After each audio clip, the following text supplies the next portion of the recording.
இயேசு கிறிஸ்துவின் இனிய நாமத்தில் வாழ்த்துக்கள். நாளிலும் எரேமியா தீர்க்கதரிசியின் புஸ்தகம் 17வது அதிகாரத்தை நாம் தியானிக்க போகிறோம். 9வது வசனத்தை மாத்திரம் கொஞ்சம் ஆழமாக நாளைய தினத்திலே தியானிக்கலாம். மற்ற பகுதிகளிலே இங்கே யூதாவினுடைய பாவம் என்ன என்று சொல்லி இங்கே எரேமியா அவர்களுடைய பட்டணங்களின் வாசல்களிலே நின்று கொண்டு அவர்களுக்காக அவர் தீர்க்க தரிசனம் உரைக்கிறதையும் தனக்காக ஜெபிக்கிறதையும் இந்த அதிகாரத்திலே நாம் பார்க்க முடியும்.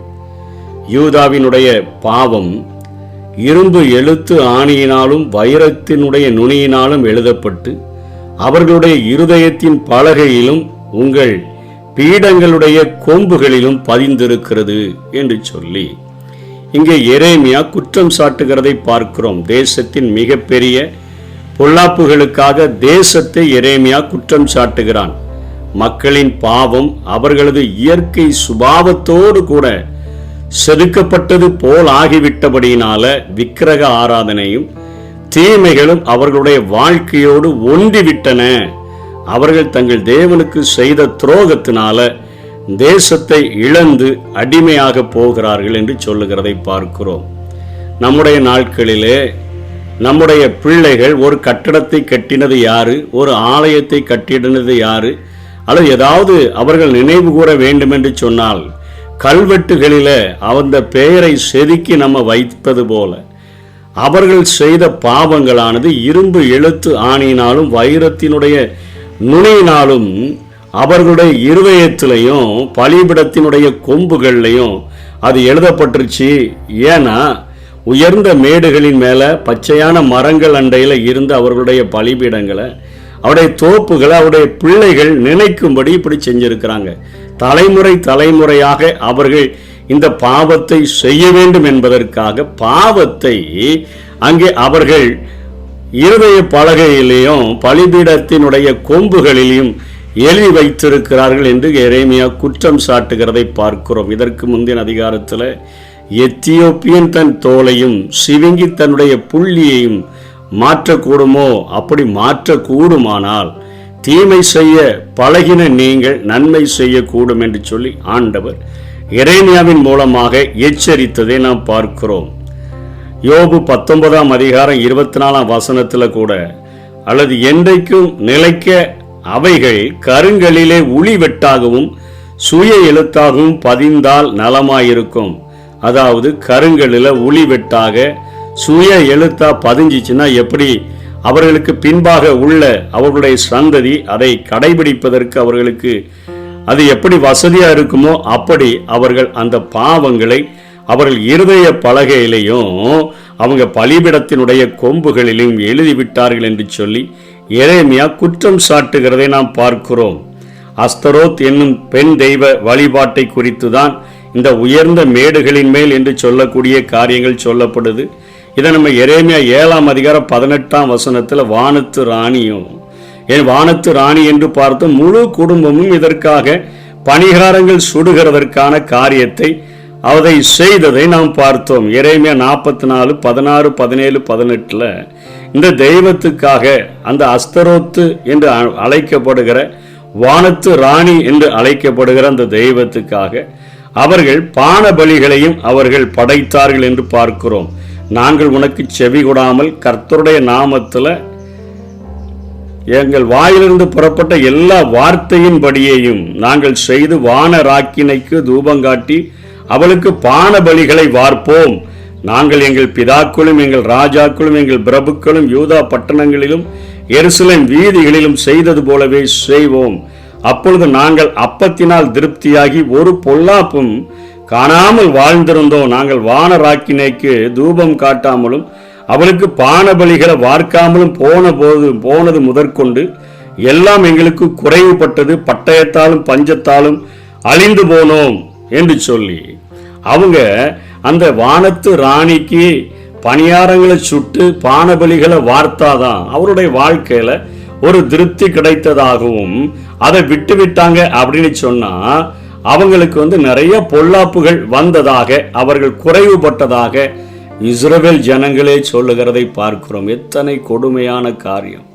ஆண்டவர் அவர்களை எகிப்தினுடைய அடிமைத்தனத்திலிருந்து அவர்களை பிரித்தெடுத்து பகலில மேக ஸ்தம்பத்திலும் இரவில அக்னி ஸ்தம்பத்திலும் அத்தனையாக அவர்கள் கண்கள் காணும்படியாக வழி நடத்தி வானத்தின் அப்பத்தினால அவர்களை போஷித்து கண்மலையின் தண்ணீரினால் அவர்களை திருப்தியாக்கி மாறாவின் தண்ணீரை மதுரமாக மாற்றி கொடுத்து அத்தனையாய் எதிரிகளின் மத்தியிலே அவர்களை காத்து வழிநடத்தி வந்து அவர்களுக்கு இஸ்ரவேல் என்னும் ஒரு நாட்டை கொடுத்து அவர்களை பாலும் தேனும் ஓடுகிற தேசத்தில் சேர்த்த ஆண்டவரை பார்த்து சொல்லுகிறார்கள், நாங்கள் எங்கள் பிதாக்கள், எங்களுடைய ராஜா, எங்களுடைய பிரபு எல்லாரும் நாங்கள் அந்த வானராக்கினிக்கு நாங்கள் தூபம் காட்டலைன்னா, பானபலி வார்க்காம போயிட்டோம்னா எங்களுக்கு எல்லாம் குறைவுபட்டுரும், பட்டயத்தினால பஞ்சத்தினால நாங்கள் அழிஞ்சு போயிடுவோம். எவ்வளவு ஆழமான ஒரு காரியத்தை அவருடைய இருதயத்தில் பதிந்திருக்கிற காரியத்தை சொல்லி, அது நாங்கள் குறைவுபட்டுருவோம், அதனால் எங்கள் பிள்ளைகளும் குறைவில்லாமல் வாழணுங்கிறதற்காகத்தான் இப்படிப்பட்ட கல்வெட்டுகளில் செதுக்குகிறது போல இருதய பலகைகளிலும் பலிபீடத்தின் கொம்புகளிலும் நாங்கள் இந்த காரியத்தை நாங்கள் பதித்து வைக்கிறோம் என்று சொல்லி அவர்கள் செய்கிற பாவத்தை குறித்து எரேமியா குற்றப்படுத்துகிறதை பார்க்கிறோம். உன் ஆஸ்தி, உன் எல்லா பொக்கிஷங்களும், உன் மேடைகளும் கூட நான் சூறையாட விட்டு விடுவேன் என்று சொல்லி ஆண்டவர் 3ஆம் வசனத்தில் எச்சரிக்கிறார். உன் சுதந்திரத்தை நீயே விட்டுவிட்டாய், நீ அறியாத தேசத்தில் நீ அடிமையாவாய், என்றைக்கும் எரியத்தக்க என் கோபத்தின் அக்கினியை நீ மூட்டி விட்டுட்ட அப்படின்னு சொல்லி 4ஆம் வசனத்தில் ஆண்டவர் எச்சரிக்கிறதை நாம் பார்க்கிறோம். தொடர்ந்து 5ஆம் வசனத்திலிருந்து 8ஆம் வசனம் வரையிலும் சொல்றாரு, தங்கள் மேலும் மற்ற எந்த மனுஷ பலத்திலையும் செல்வாக்கிலையும் நம்பிக்கை வைத்திருக்கிற மனுஷன் அவன் ஏமாற்றத்துக்கும் ஆவிக்குரிய வறுமைக்கும் முடிவாக அழிவிற்கும் ஆளாவான் என்பதை ஆண்டவர் முன்னறிவிக்கிறார். கர்த்தர் மேல அவன் நம்பிக்கை வைக்கலன்னு சொன்னா, மனுஷன் மேல நம்பிக்கை வச்சானா, மாம்சத்தை தன் புயபலமாக்கி கொண்டானா, கர்த்தரை விட்டு விலகுகிற பொல்லாத இருதயம் அவனுக்குள்ள இருக்குமானால் அவன் இந்த உலகத்துல சபிக்கப்பட்டவன் என்று ஆண்டவர் சொல்லுகிறார். அவன் அந்தர வெளியில் கரளையாய் போன செடியை போல இருந்து நன்மை வருகிறதை காணாமல் வனாந்தரத்தின் வறட்சியான இடங்கள்ல குடியில்லாத உவர் நிலத்துல அவன் தங்கி விடுவான். கர்த்தர் மேல நம்பிக்கை வச்சானா, தன் நம்பிக்கையை அந்தவர் மேல வைத்திருக்கிற மனுஷன் அவன் பாக்கியவான் என்று சொல்லப்படுகிறது. அவன் ஆசீர்வதிக்கப்பட்டு தெய்வீக சுதந்திர வீத பங்கையும் பரிசாக பெறுவான். வாழ்க்கையில் எத்தகையான ஒரு சூழ்நிலை அவனுக்கு வந்தாலும் பயப்படாமலும் கலங்காமலும் அவன் இருப்பான். ஏனென்றால் அவர்களுடைய வேர்கள் தேவனுக்குள்ளாக ஆழமாக செல்லுகிறது என்கிறதை குறித்து இங்கே எரேமியா குறிப்பிடுகிறதை பார்க்கிறோம். அவன் தண்ணீரண்டையில் நாட்டப்பட்டதும் கால்வாய் ஓரமாய் தன் வேர்களை விடுகிறதும் உஷ்ணம் வருகிறதை காணாமல் இலை பச்சையாய் இருக்கிறதும் மழை தாழ்ச்சியான வருஷத்திலும் வருத்தமின்றி தப்பாமல் கனி கொடுக்கிறதுமான மரத்தை போல இருப்பான். மனுஷனை நம்புகிறவன் சபிக்கப்பட்டவன், கர்த்தரை நம்புகிறவன் ஆசீர்வதிக்கப்பட்டவன் என்கிற செய்தியையும் அவர் இந்த வசனங்களிலே கொடுக்கிறதை பார்க்கிறோம். 9ஆம் வசனத்தை கொஞ்சம் ஆழமாக நாளைய தினத்திலே நாம் பார்க்கலாம். அதனை தொடர்ந்து எரேமியா தனக்காக ஒரு ஜெபத்தை 14ஆம் வசனத்திலிருந்து 18ஆம் வசனம் வரையிலும் அவர் ஏறெடுக்கிறதை பார்க்கிறோம். கர்த்தாவே, என்னை குணமாக்கும், அப்பொழுது குணமாவேன், என்னை ரட்சியும், அப்பொழுது ரட்சிக்கப்படுவேன். தேவரீரே என் துதி.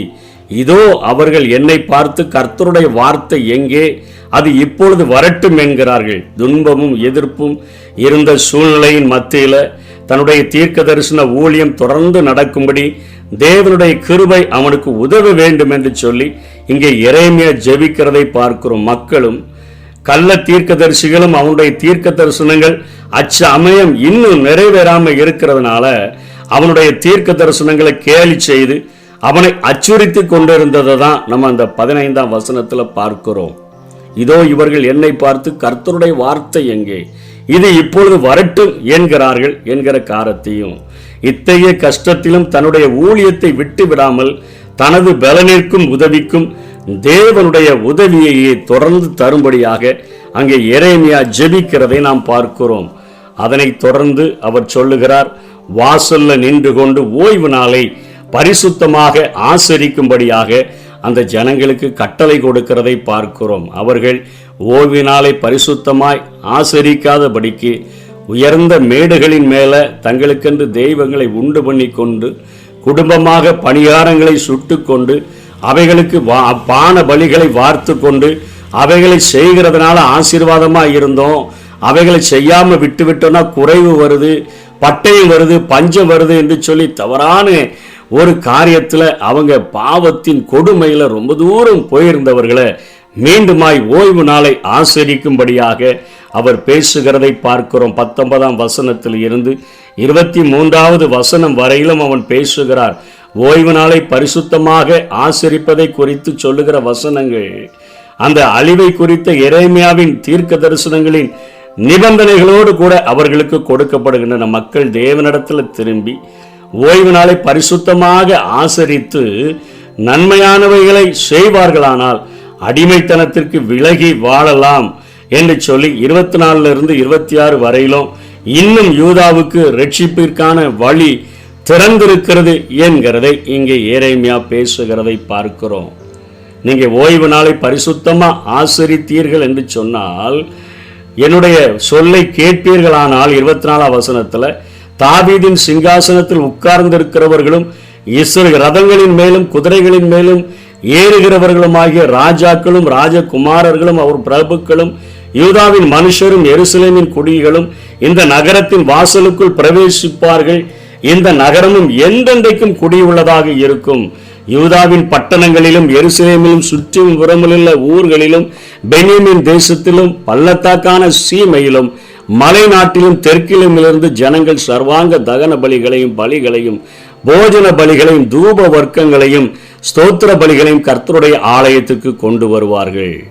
நீங்கள் ஓய்வு நாளை பரிசுத்தமாக்கும் படிக்கும் ஓய்வு நாளிலே சுமையை எருசலேமில் வாசல்களுக்குள் எடுத்து வராதபடிக்கும் என் சொல்லை கேளாமற் போனீர்களானால் நான் அதன் வாசல்களில் தீ கொளுத்துவேன், அது எருசலேமின் அரண்மனைகளை பட்சித்தும் அவிழ்ந்து போகாதிருக்கும் என்று கர்த்தர் சொல்லுகிறார். தீ கொளுத்தி போட்டுருவேன். ஓய்வு நாளை பரிசுத்தமாக நீங்கள் ஆசரிக்கும்படியாக கூடி வாருங்கள் என்று சொல்லி இங்கே யூதாவினுடைய பாவத்தின் கொடுமையை எரேமியா விளக்கி, நீயே தான் சிறையிருப்புக்கு நேராக போகிற, நீயே தான் உன்னுடைய ஆஸ்தி உன்னுடைய பொக்கிஷம் எல்லாத்தையும் விட்டுட்டு போகிற, நீயே தான் உன் சுதந்திரத்தை விட்டுட்டு போகிற, நீயே தான் அறியாத தேசத்தில் அடிமையாக போகிற, எரிகிற கோபத்தை நீ தான் மூட்டி விட்டிருக்கிற என்று சொல்லி இவைகளிலிருந்து நீ மனம் திரும்பினால் நிச்சயமாக நான் உனக்கு உதவி செய்ய முடியும் என்கிற ஒரு பாவத்தினுடைய கொடுமையின் உச்சக்கட்டத்திலும் கூட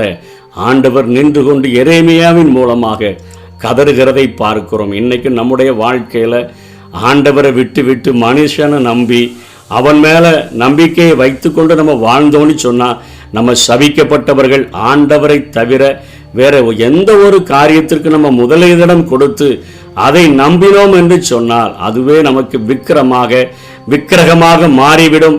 நம்முடைய பிள்ளைகளும் இதை கடைபிடிக்கணும்னு சொல்லி அநேக பாரம்பரியங்களை சடங்காச்சாரங்களை அவங்களுக்கு சொல்லி கொடுத்து இவைகளின்படி செய்யுங்கன்னு சொல்லாதபடி வேத வசனத்தில் அவர்கள் நிலைத்திருக்கும்படியாக, வேத வசனத்திற்கு செவி கொடுத்து வாழும்படியாக, கர்த்தரை தங்களுடைய இருதயங்களில் பரிசுத்தம் பண்ணும்படியாக அவர்கள் வைராக்கியமாய் வாழ்ந்தார்கள் என்று சொன்னால் எந்த ஒரு மலைத்தாழ்ச்சியான சூழ்நிலையிலும் ஆண்டவருக்குள்ள வேரூன்றி இருக்கிறபடினால அவர்கள் நிலைத்திருப்பார்கள், ஆசீர்வாதமாய் இருப்பார்கள், செழித்திருப்பார்கள். அப்படிப்பட்ட கிருபைகளை தேவன் நமக்கு தந்தருள்வாராக. ஆமென்.